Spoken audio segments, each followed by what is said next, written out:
Now, the A-Team, Fox News contributor Angela McGlowan, former Clinton advisor, Fox News contributor Doug Schoen, and joining us right here in New York City, senior opinion editor for the Washington Times, Emily Miller.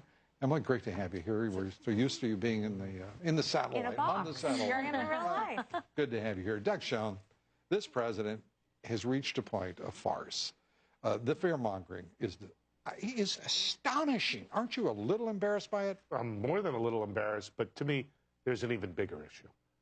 This means he's changing the subject, but no, go ahead. I'm actually not changing the subject. Okay. As you will. I was being overly cynical, and for that, I want to apologize to you, to everyone. And I accept your apology. Bottom line, I think the sequester is going to involve real disruption. But what a president should do to lead is to negotiate, to compromise, and he is late to the party on this one. Instead of being out there saying, here are the bad things that are going to happen, he should be in the White House with John Boehner, Mitch McConnell, and the Democratic leadership trying to negotiate to avoid this and trying to do a real deal to get past some of our serious budgetary problems. And Doug, you should be counseling him, but this is not about policy. No surprise, he hasn't hired me. Yeah, well, yeah, but this is about politics. What Obama wants to do his last 2 years, he wants to have a Democratic House and a Democratic Senate. So what he wants to do is let the sequester happen, blame the Republicans, throw them under the bus, but it might backfire. You know, Lou, I've been in Manhattan now for about an hour, and the liberal air in here must be making me crazy because I sound like a liberal? Well, okay, I'm suddenly agreeing with the Democrats. Well, that's good. I don't know what. This is a country, I need to where get out of DC all Americans, but not but like many Democrats, he doesn't want to hear about which you agree. Well, the reason I agree is because happy to listen. President Obama has shown zero leadership in this whole mess with the sequester. I mean, the sequester was his idea. Yep. It was back from 2001, and he said, we're going to have to cut spending. Here, I'm going to get my tax cuts, and we're going to cut spending. And then just sort of went, well, y'all figure it out how you have to. And if, planes fall out of the sky, and if the military goes to all heck, so be it. I'm just commander. When Bob Woodward, yes, when Bob Woodward says he hasn't seen madness like this in a long time, well, we're going to take that up because that has, I think, spectacular connotations that are not happy for the Republic. We're coming right back with the A-Team here in just moments. We're back with the A-Team, and I want to take up with the A-Team the issue of what apparently is a warning from this White House, a senior official, to Bob Woodward, who is a legend not only as a brilliant author and writer, investigative reporter, Watergate, but a man of impeccable principle, credentials.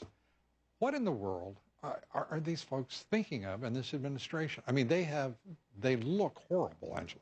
Isn't America about freedom of speech? I mean, don't we go to the airwaves to state how we feel? But you have certain people that if you speak against this administration, there's a dire warning there, and then other things come down the pike. So I think it's sad. He couldn't have said much more powerfully than to say this president is exhibiting a madness he hadn't seen in a long time. A clear implication that he's talking about Nixon.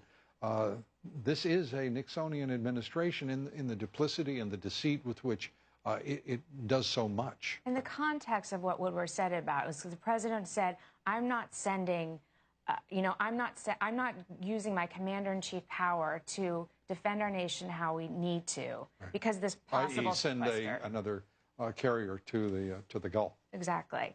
And that's what he said was the madness. I mean, he said, could you see Ronald Reagan saying, oh, we can't fight communism because of this budget document? I mean, the reality of sequester is absolutely nothing's going to change Friday morning. Zero. It will be a progressive change, and it does not change the fact that we can defend this country to a full extent. You agree? Sadly, I have to. Lou, I don't want to believe that presidents play politics and put that ahead of policy. I don't want to believe that we are paralyzed as a nation. But bottom line, this only emboldens our adversaries around the world, and it makes us look weak and impotent. But, Lou, I believe that all presidents, all political leaders, they do play politics, but this president has just been out front and arrogant with it and basically has lied about certain things. He said in the debate against Mitt Romney that the sequester wouldn't happen and basically blamed Congress when it was his idea.